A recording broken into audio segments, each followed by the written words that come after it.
Good evening. Next news. Oliver North marries Fawn Hall, his document shredding secretary at the center of Iran-Contra scandal. CNN. Two key figures in the Iran-Contra affair quietly married last month, nearly 40 years after the scandal rocked U.S. politics and President Ronald Reagan's administration. Below are your comments. What a blast from the past. I had forgotten about those two.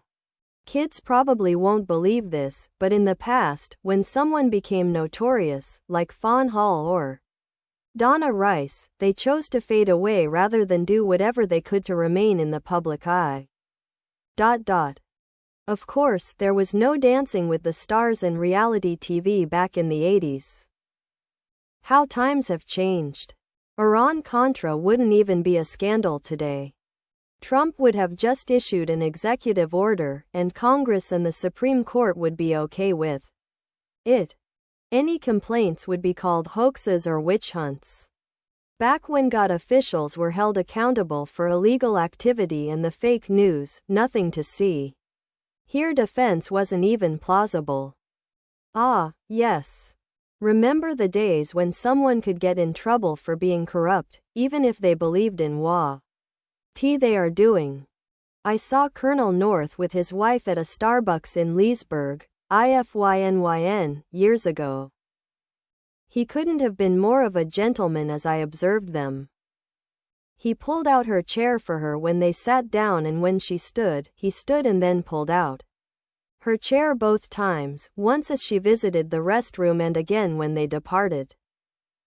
He also helped her with her overcoat before they left. His behavior for that brief time, I observed, was admirable, genuine, and sincere. Say what you will of people based on the few seconds you may see of them on TV, in private they may surprise you. Well, now that was unexpected. Best wishes. She used to rock that 1980s Farrah Fawcett look. What makes this great to read is, it's not a report about another Trump misstep but turns our focus back 40 years to a time when Reagan thought arming Iran would be a good idea. I wish Lieutenant Colonel North well and to his new bride Fawn Hall. He deserves some happiness in his twilight years. I just lost my wife of 58 years this past December, and I'm not doing well at all. I'm now 80 and in bad health. So to witness an older guy like North to find some happiness cheers me up. Closing parenthesis. Doesn't all he did seem so innocent after what we've experienced lately?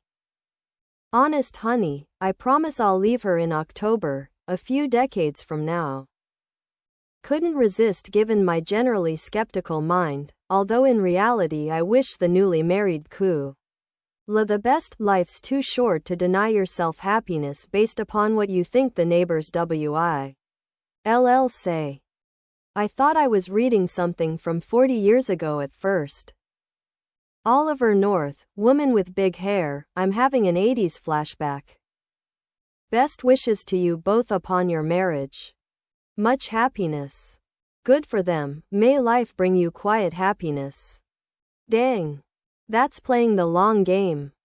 Was the ceremony held in the nursing home? Not sure how old she is, but he is over 80. What kind of a star alignment is that? Oh yes, I remember him as the man whose answer always was I don't recall. From Oliver North to Danny Sugarman back to Oliver North is quite a wide swing. Full spectrum Fawn. And then he walked on down the hall. I am sure they are just perfect for one another. After serving 4 in the Corps, I was fortunate enough to meet a retired USMC general officer. This was at the time North was running for Senate, I think. Anyway, this man that it was my privilege to know wasn't at all complimentary in regards to Lieutenant Colonel number RTH. Iran-Contra. If you don't know what this was about, research it. It's funny how the Republicans conveniently forget how crooked Ronald Reagan and his administration were. The same thing is going to happen when Donald Trump is gone. They're going to have selective amnesia and they're going to treat Trump like they treat Reagan even though they both had a long history of contemptible impeachable offenses. I thought it was a shame that Reagan threw a war hero under the bus by claiming he had no knowledge of the operation. I guess he has plans to make sure there was no time served and didn't care about North's reputation. As an ex-Marine, I know why North did what he did, but he still broke his oath to the Constitution. He put the president over his country, unlike Robert E. Lee, who resigned for his country. These two broke the law. Neither one of them did it for personal gain. They did not expect promotions, money, or even attention. Right or wrong, their intention was to promote the interests of their country by countering the covert efforts of the USSR in Latin America. Fig. Ting communism is up there with tax cuts as far as sins the left will never. Please subscribe to my channel. And if you like it, please thumbs up.